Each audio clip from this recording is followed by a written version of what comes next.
और जब तक वो लिस्ट में अपना नाम नहीं देख लेता है, कोई भी अभ्यर्थी को श्योर नहीं होता है कि उसे होगा या नहीं होगा, तो बिल्कुल बेचैनी थी। और जब मैंने नाम देखा तो काफ़ी खुशी हुई थी। अच्छा, बचपन में पापा ज़्यादा पीटते थे कि मम्मी? नहीं, पीटने का काम तो मेरा ही था। कि मैं क्रिकेट खेलने के दौरान काफ़ी बदमाशियाँ किया करता था। बेगूसराय में अपने घर से रह के मैंने तैयारी की, तो मेरे लिए ऑफलाइन की कुछ सुविधा उपलब्ध नहीं थी, तो मैंने मोस्टली ऑनलाइन सोर्सेज के ज़रिए ही मैंने पढ़ाई की है। जो भी मुझसे बन पड़ा, जहाँ से मुझे यूट्यूब से, गूगल से जो भी मुझे सोर्सेज मिले, मैंने उसी की मदद से पढ़ाई की। और मैं 2 साल के लिए central Hindu boys school Banaras Hindu university गया था। मैंने 2 साल वहाँ से 12वीं की। उसके बाद मैंने IIT पटना से बीटेक किया इलेक्ट्रिकल इंजीनियरिंग से, और 2021 में मैं IIT पटना से ग्रेजुएट हुआ, और उसके बाद मैंने 2021 में ये परीक्षा दी थी। निकला ख्वाब दिखाने वाले, मंजिल तक पहुंचाने वाले, तो कहीं ना कहीं आज उस महादेव की कृपा राहुल आनंद पर बरसी, जिसने आज आसमान को छुआ, सूरज को छुआ और UPSC पहली दफ़ा में उत्तीर्ण करके दिखाया। तो सबसे पहले सर बधाई हो आपको। जी, बहुत बहुत धन्यवाद। अच्छा, UPSC परीक्षा जब आप इंटरव्यू दे के निकले थे, उसमें क्या सोच रहे थे आप? होगा नहीं होगा, क्या मन में चला? जी, जो हर विद्यार्थी के मन में होता है कि इंटरव्यू कैसा गया, हमें खुद को नहीं पता होता है कि हमारा इंटरव्यू कैसा गया है, हमें कितने अंक मिले होंगे, हमारा होगा या नहीं होगा। और जब तक वो लिस्ट में अपना नाम नहीं देख लेता है, कोई भी अभ्यर्थी को श्योर नहीं होता है कि उसे होगा या नहीं होगा, तो बिल्कुल बेचैनी थी। और जब मैंने नाम देखा तो काफ़ी खुशी हुई थी। अच्छा सर, बचपन की बात करें, कभी बदमाशी करते थे? जी, मैं तो बहुत करता था, और इससे मेरे पूरे मोहल्ले वाले वाकिफ़ हैं कि मैं क्रिकेट खेलने के दौरान काफ़ी बदमाशियाँ किया करता था। अच्छा सर, BRDAV से आपने 10th कंप्लीट किया, वहाँ कितने मार्क्स थे और BRDAV में आपका क्या पोजीशन था?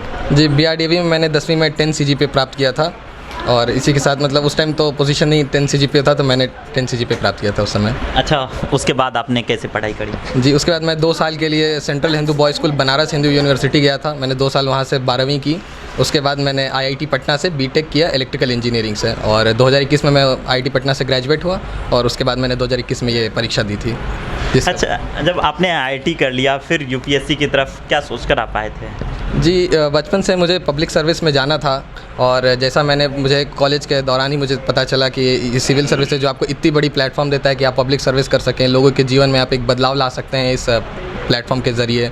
और मैं कॉलेज में NSS में था, जिसमें मैं कुछ गरीब बच्चों को मुफ्त में शिक्षा दिया करता था, तो इससे भी मुझे बहुत प्रेरणा मिली कि मैं इस क्षेत्र में आगे आऊँ और मैं और ज़्यादा कंट्रीब्यूट करूँ। तो उससे मैंने फिर सिविल सर्विसेज की मैंने पूरी तैयारी शुरू की, पूरे लगन से।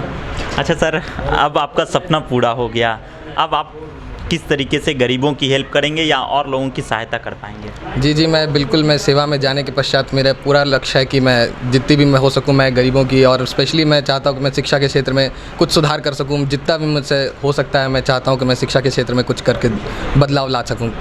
अच्छा सर, आप पोस्टिंग चाहिएगा तो कहाँ सबसे ज़्यादा अच्छा जगह कौन सा चुनिएगा? जी, मैंने पहला प्रेफरेंस तो अपने मातृभूमि, मैंने अपनी बिहार को ही दिया है, मैंने पहला प्रेफरेंस। और ये तो हम जानते नहीं कि हमें कौन सा कैडर मिलेगा या नहीं मिलेगा, पर अगर मुझसे पूछा जाए तो बिहार मेरी पहली पसंद रहेगी। अच्छा सर, जो आज के बच्चे तैयारी कर रहे हैं, उनके लिए कोई एक ऐसा संदेश जो आप देना चाहेंगे? मैं संदेश एक ही देना चाहूँगा कि आप पूरी लगन से, पूरी ईमानदारी से मेहनत कीजिए। बिल्कुल आप लगे रहिए, तो आपको सफलता एक ना एक दिन मिलेगी। अभी आजकल बहुत डिस्ट्रैक्शन है, आप उनसे बचिए। बिल्कुल बस मन से, लगन से पढ़िए, तो सफलता आपके पास ज़रूर आएगी एक दिन। अच्छा सर, बीच में कोरोना, ऑनलाइन पढ़ाई और ऑफलाइन और ऑनलाइन में आप कितना अंतर देखते हैं, और उसमें आप क्या कर रहे थे? जी, ऑनलाइन ऑफलाइन में काफ़ी अंतर होता है, लेकिन चूँकि मैं बेगूसराय में अपने घर से रह के ही मैंने तैयारी की, तो मेरे लिए ऑफलाइन की कुछ सुविधा उपलब्ध नहीं थी, तो मैंने मोस्टली ऑनलाइन सोर्सेज के ज़रिए ही मैंने पढ़ाई की है। जो भी मुझसे बन पड़ा, जहाँ से मुझे यूट्यूब से, गूगल से जो भी मुझे सोर्सेज मिले, मैंने उसी की मदद से पढ़ाई की। और कोरोना में जो भी हमें थोड़ा अतिरिक्त समय मिला, मैं कहूँगा कि मुझे कुछ अतिरिक्त समय मिला, तो मैंने उसका पूरा लाभ उठाया था। अच्छा, सोर्सेज की बात करिए, आजकल के बच्चे सोर्सेज ढूंढने में ही रह जाते हैं, तो सबसे अच्छा बेटर वे क्या होगा? जी, सोर्सेज मैं कहूँगा आप किसी भी, जो आपको लगता है, आप किसी भी टॉपर्स की इंटरव्यू देख सकते हैं। वहाँ से मैंने टॉपर्स के इंटरव्यू देखे थे, कुछ मैंने सोर्सेज उनसे रिकमेंड किए। किसी टॉपर से मैंने किसी की हिस्ट्री की बात सुनी, किसी की ज्योग्राफी की बात सुनी, तो इन सब से मैंने काफ़ी देख करके, सोच विचार करके मैंने एक सोर्स बनाई।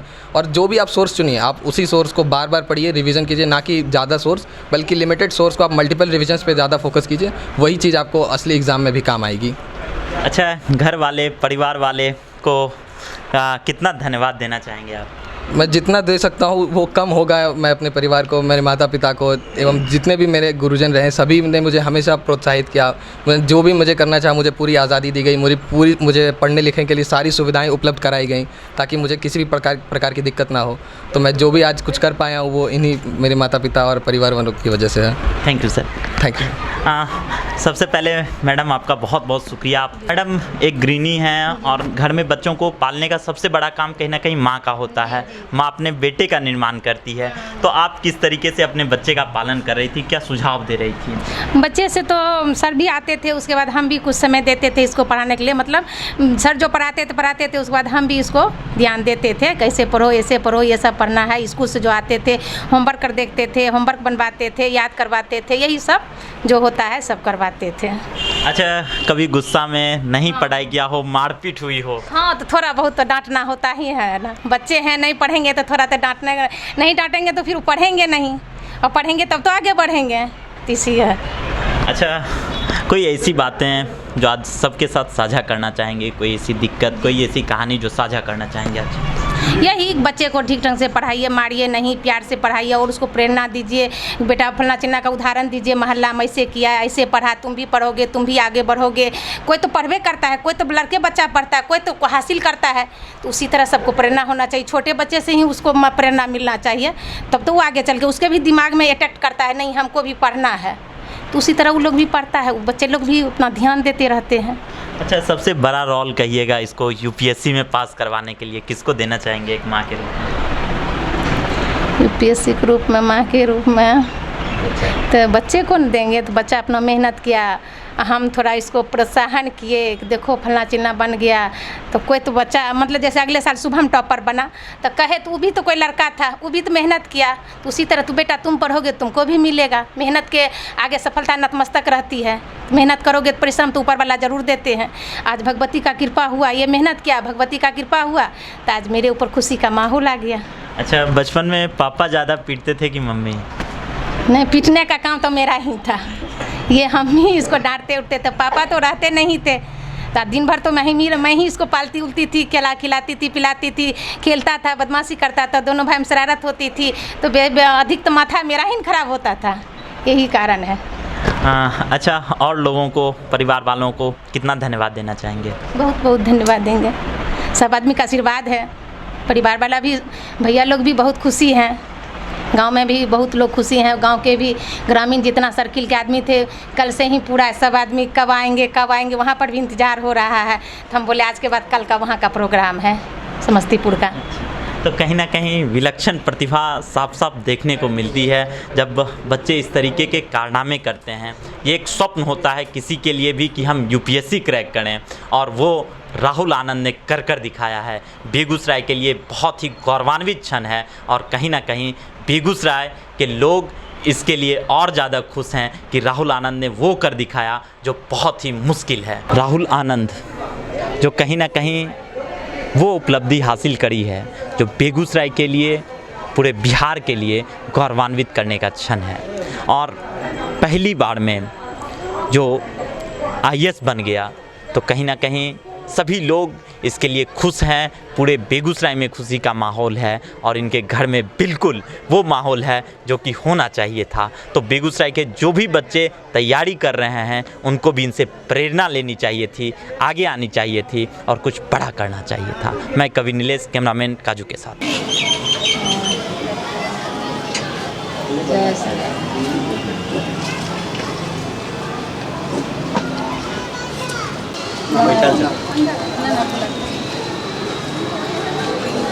आइए सर, आइए नहीं बाबू, आइए विनोद बाबू आगे आइए। तुम आ जाओ, भैया का आगे आ जाओ, भैया का आगे आ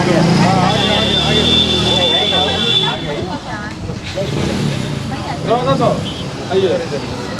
ले आ जाते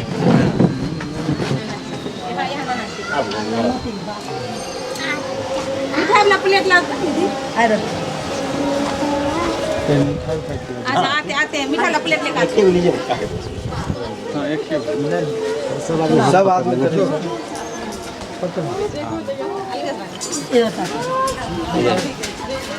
खिलाइए खिलाइए नहीं हाँ खाए खिलाना ही पड़ेगा नहीं तन छोटा सा कर दीजिए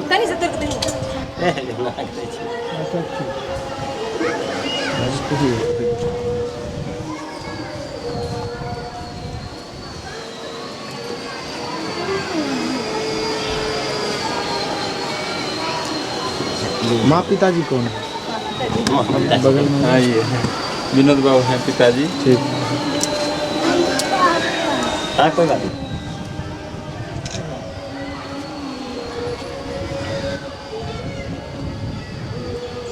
तनी और अपने पीछे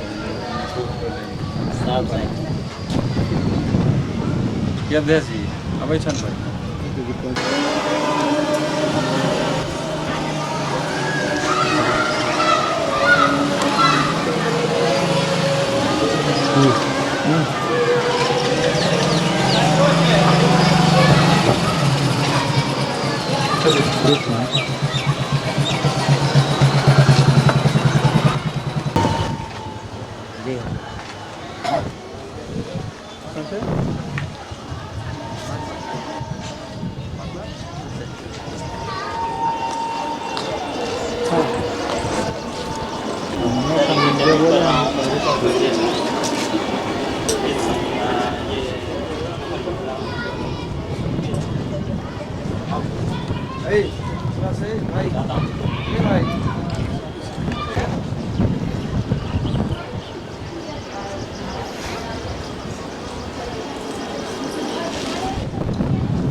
श्याम भैया बोलिएगा